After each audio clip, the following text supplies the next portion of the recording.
This morning's scripture is probably one of the most popular scriptures and miracles in the Bible. We see Jesus feeding 5,000 here.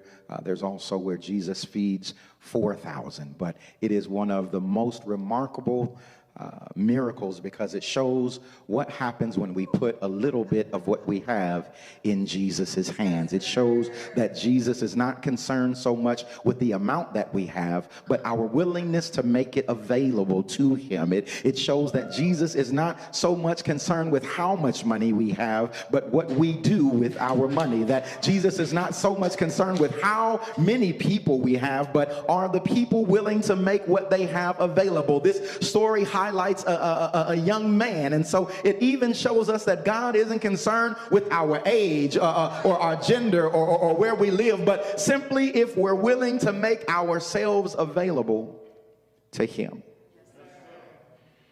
While this scripture is very popular, most times we focus on Jesus.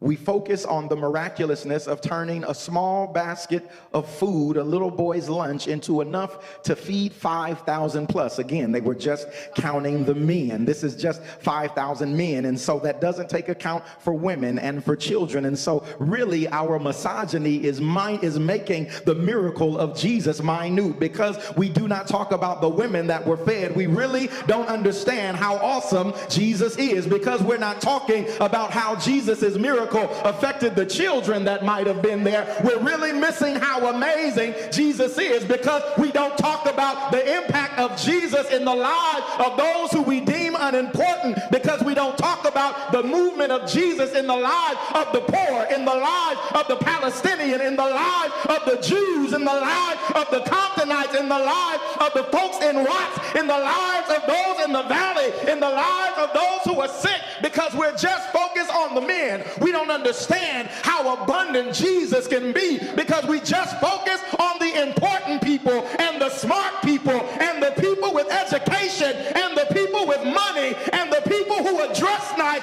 and the people who went to church and the people who showed up early. We're selling ourselves short in seeing what Jesus can do. This 5,000 number dwarfs what Jesus actually is accomplishing in this miracle. We focus on Jesus. We focus on the miracle.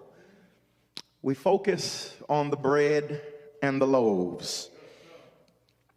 But oftentimes when we talk about this scripture, Dr. Hines, we don't talk about the little boy who makes his little lunch available to Jesus. We find this contribution of this young man to be insignificant. Many of us find ourselves like the disciples who were in this scripture, looking at what this little boy has and saying it could not possibly be enough. I told you the preachers were clueless, but Jesus already had a plan. I'm so grateful that y'all don't have to depend on my ability to see what God has in store.